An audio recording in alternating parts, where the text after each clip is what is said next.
será que as pessoas vão começar a, a, a se mobilizar como fizeram em 2015, só depois que a economia começar a afundar, Bruno? Bom, eu acho o seguinte, a gente tem alguns casos para se analisar que o ser humano, no geral, normalmente precisa esperar chegar até a ponta do abismo ou começar a escorregar uma perna para o abismo para perceber que a situação complicou.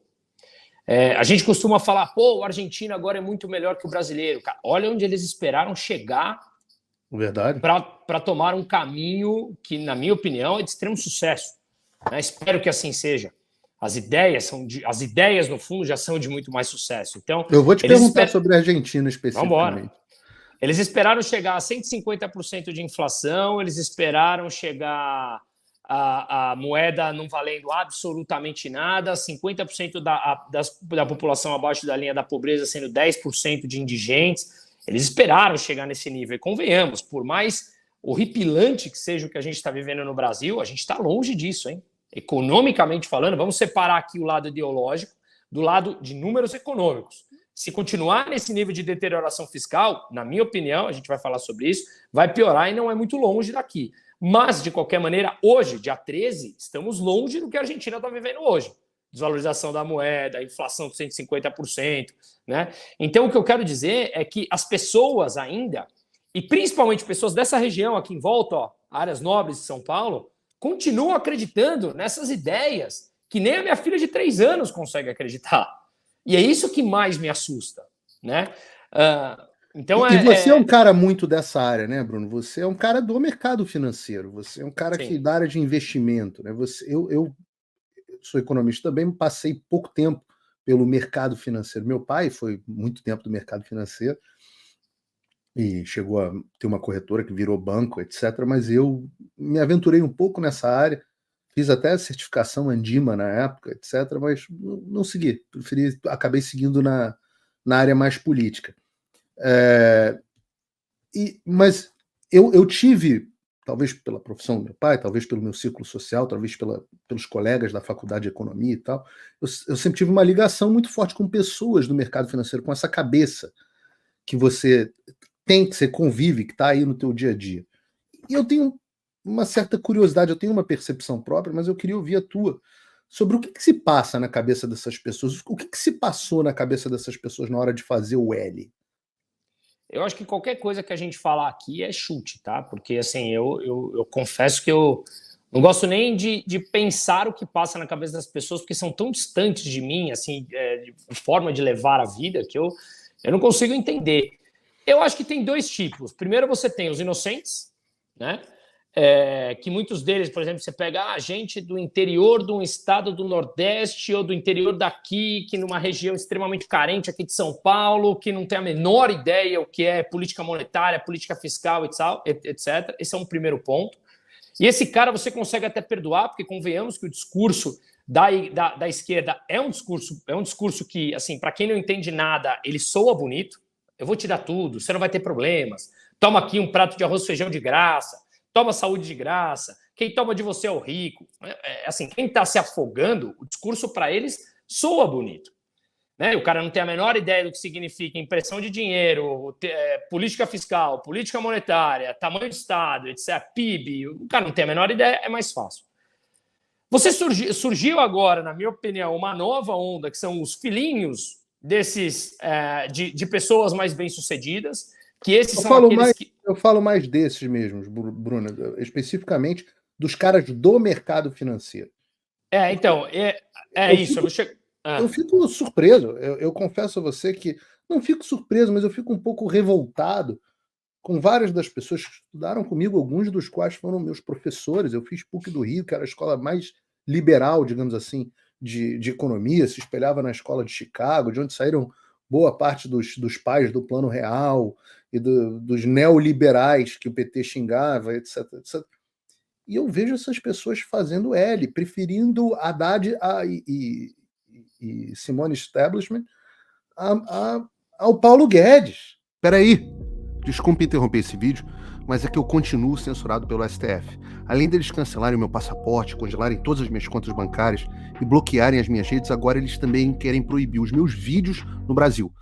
Você pode continuar me acompanhando seguindo o meu segundo canal, que é o canal de cortes. Mas melhor ainda é se inscrever no meu canal do Rumble, que é o concorrente do YouTube que não cumpre essa censura. E se quiser ter acesso a todas as minhas postagens para sempre, deve se inscrever no meu Locals, que funciona de uma forma parecida com o Facebook ou o Twitter. Todos os links estão aqui na descrição. Entra lá, senão você vai ficar desinformado e aí eles vão vencer. E o que se passa nessa... Eu não estava aí no Brasil durante as eleições. Você estava com as pessoas do mercado. Me ajuda a entender o que se passa na cabeça dessas pessoas. Bom, vamos lá. Um ponto era o seguinte: a empresa aqui, a Aquavero, o BTG, ele tem participação aqui na minha empresa, né? Então, vamos separar aqui o que é o mercado. O mercado é um ente abstrato, né? Que adoram falar, o mercado. Beleza, mas quem é o mercado? Você cruza o mercado aqui embaixo na Faria Lima e dá bom dia para ele, boa tarde? Não, o mercado, vamos almoçar? Os mercados são formados por várias pessoas, é igual o Estado, né? O Estado é um ente abstrato em que é formado por meia dúzia de burocratas lá que mandam e desmandam. No mercado financeiro você tem uma série de pessoas. E essas pessoas têm cada um diferentes personalidades.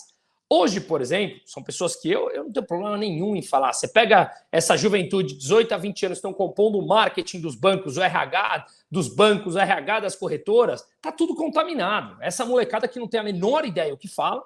Eu já tive uma discussão aqui, que inclusive é uma pessoa que não está mais aqui, ela veio comemorar na minha orelha no dia que o fulano ganhou. E aí eu peguei, sentei e fui falar com calma. Falei, você tem ideia do que está acontecendo? Você tem ideia o que é um déficit fiscal? Você tem ideia o que é isso? Obviamente não sabia de absolutamente nada.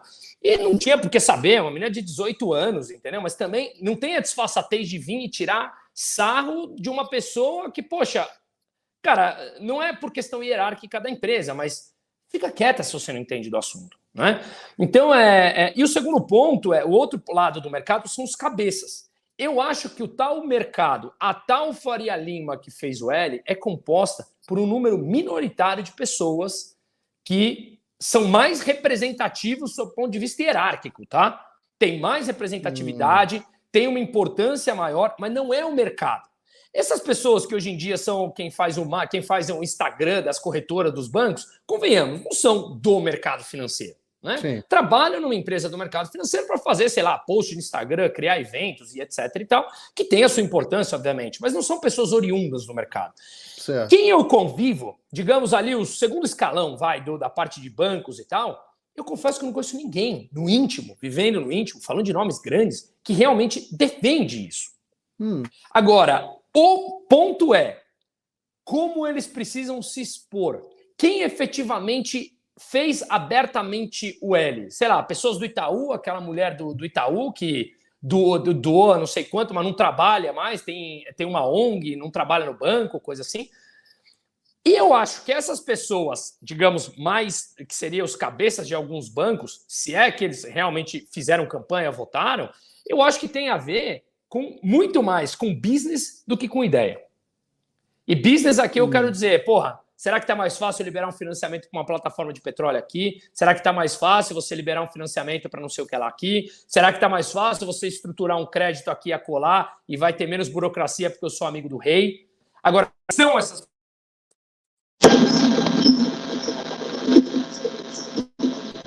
Perdemos o teu áudio, Bruno.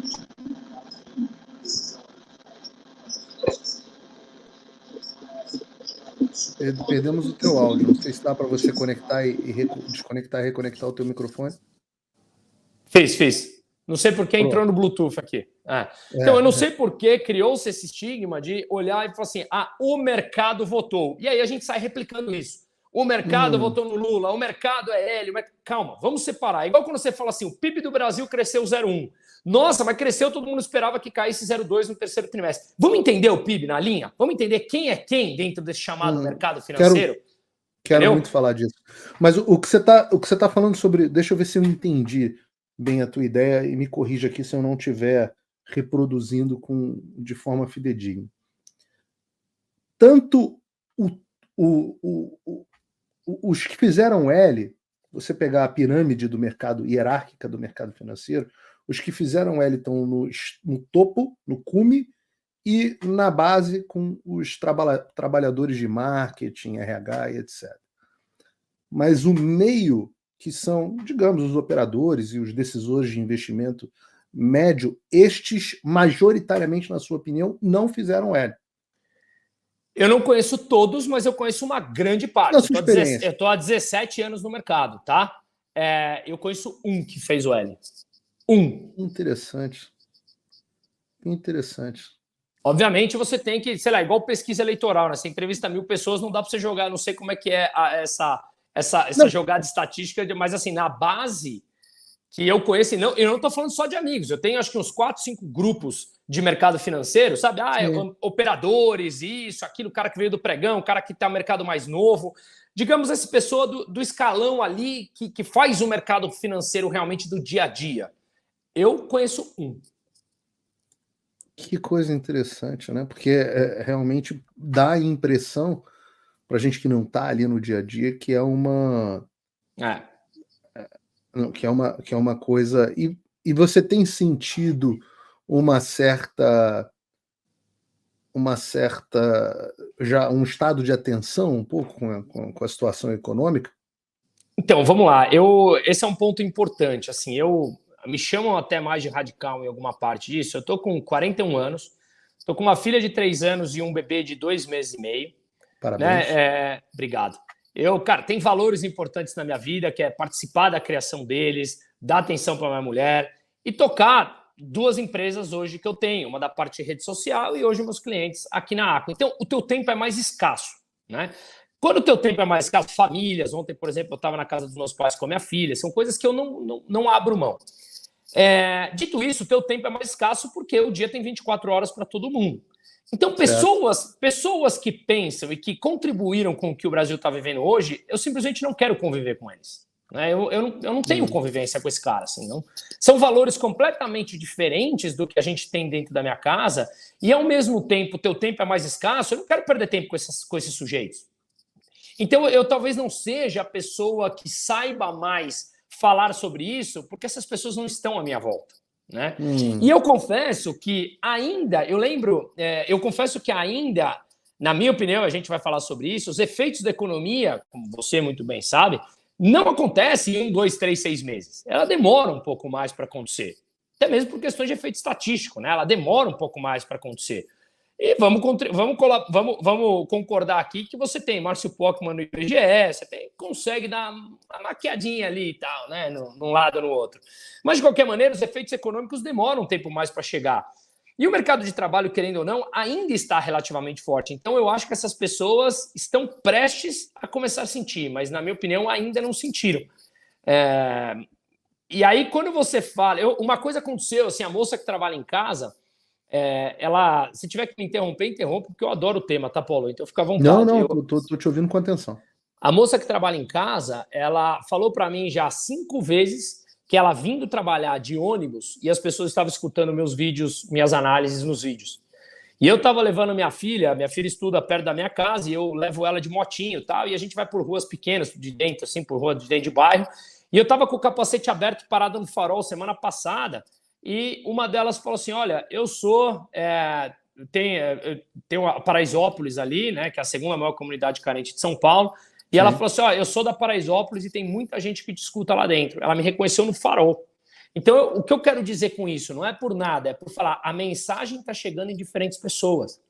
E eu acho que essas pessoas começam a abrir o olho para uma coisa que mais cedo ou mais tarde, quando os resultados pingarem na economia real, eles já vão estar mais, digamos, atentos ao que está acontecendo. Eu acho que é um processo de evolução, mas não diria ainda que essas pessoas estão sentindo. Até porque grande parte dessas pessoas que votaram são filhinhos de papai.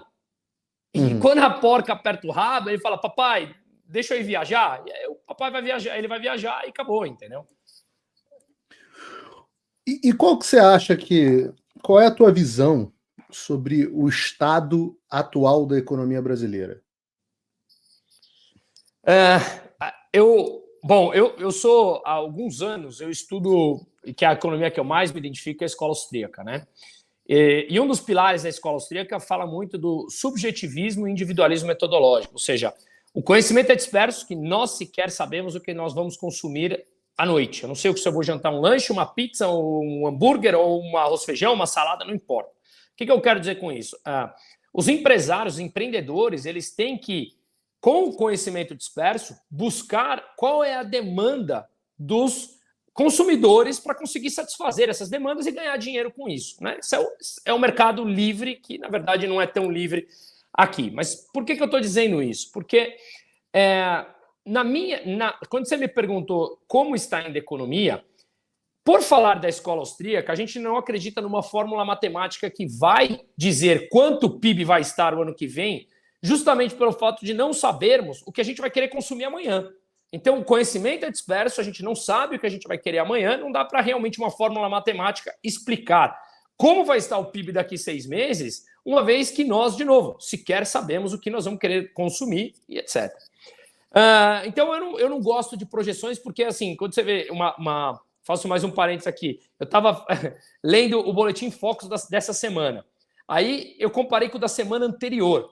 A inflação de 2025 caiu de 3,94 para 3,93. Porra, na boa, é verdade que você acha que você vai acertar a inflação em 0,01% a mais ou a menos para 2025? Se você não sabe se vai chover, não vai chover, vai cair fogo, vem pandemia, não vem pandemia. Porra, aquilo lá é para satisfazer um número, entrega um número qualquer e acabou. Né? Porque quando você erra, ninguém vai lembrar mais. Ninguém lembra quando foi o Focus 2 anos atrás. Então, o meu ponto é, eu sou incapaz de dar qualquer tipo de previsão em números porque eu não acredito nisso, por conta desses efeitos. Mas, já que tem que, para dar uma resposta e não deixar no vácuo, não fugir disso, eu acho... Em vez de fazer uma previsão para os números, vou te cortar aqui agora. Tá.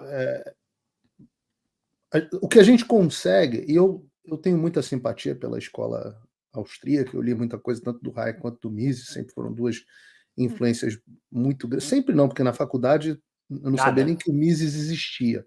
Eu também. Eu só fui descobrir que era Mises por causa do Olavo de Carvalho, e depois eu descobri o Mises Institute aqui nos Estados Unidos, depois o Instituto Mises aí no Brasil, e assim, mas são duas boas influências. Então, eu entendo, eu realmente gosto, inclusive, muito mais de analisar o comportamento individual das pessoas, a parte microeconômica, do que os agregados macroeconômicos. Mas eu tenho que reconhecer que há alguma utilidade nos indicadores. Todos eles são de cestas, todos eles são de agregados grosseiros, mas, às vezes, quando você está olhando a coisa de fora, você precisa, né? O economista gosta muito disso, do gráfico, da representação visual de um fenômeno complexo e individual. Então, em vez da gente fazer uma projeção para o futuro, que eu acho que é um bom papo também, mas eu queria saber, assim, você se atreve a fazer uma radiografia da saúde econômica do Brasil nesse momento? Sim. Neste momento. Sim, eu fiz um vídeo, inclusive, sobre isso que eu subi, não sei se foi segunda ou terça-feira aqui no meu canal do YouTube, justamente sobre isso, analisando números que saíram. E eu fiz uma análise do PIB do terceiro trimestre, junto com a inflação, até porque hoje, às 9 horas, eu vou fazer também uma live, eu comigo mesmo, mostrando sobre a super quarta-feira, né, com a decisão de política monetária hoje, que tem os Estados Unidos daqui a pouco decidindo juros aí, que deve manter, e o Brasil que deve cortar hoje no final do dia. Mas quando você analisa o PIB, que teve um crescimento de 0,1% no terceiro trimestre, quando grande parte das expectativas das grandes instituições era uma queda de 0,2%. Subir 0,1% ou cair 0,2%, eu confesso que não acho... O cenário de estagnação não muda para o segundo semestre. Esse cenário de estagnação, para mim, ele já é dado. Se você começa a destrinchar os números do PIB, eu vou tentar não ser técnico aqui e para não entediar as pessoas que não são da área econômica. Mas pode ser que a minha audiência é inteligente, tá? Não tenho dúvida. Que me assistem são as mais inteligentes. Tenho um orgulho disso. Boa. E se você complicar muito, eu tento descomplicar aqui. Eu puxo o meu lado jornalístico aqui e descomplico. Mas mexe lá. Quero ouvir a tua análise. Dentre a composição do PIB, o agro contribuiu com 15% no primeiro semestre. No terceiro trimestre, o agro caiu 3,3%. Tá? Tem até efeitos sazonais. Grande parte da safra é feita no primeiro semestre. A soja tem uma contribuição, se não me engano, de 50% na produção de grãos no Brasil. Então, você tem ali grande parte do crescimento foi no primeiro trimestre, acho que subiu 12,5%, o segundo trimestre já subiu menos, e o terceiro recuou. Tem esse efeito sazonal do agro. Mas pelo efeito sazonal, no quarto trimestre também vai ser baixo. Você tem eu não entendi, Bruno, até porque eu posso estar com os números aqui, não estou com eles anotados, mas eu quero entender isso em detalhe. Tá. Eu sempre ouvi que o agro representava mais ou menos alguma coisa como 25% do PIB do Brasil, toda a produção do PIB do Brasil. Você disse que no primeiro semestre ele representou 15%? Não, no segundo semestre, do todo o crescimento do PIB, 15% veio do agro. Certo? De tudo que o PIB cresceu no primeiro semestre. De todo o crescimento, entendi. De todo o crescimento, 15% foi puxado pelo agro.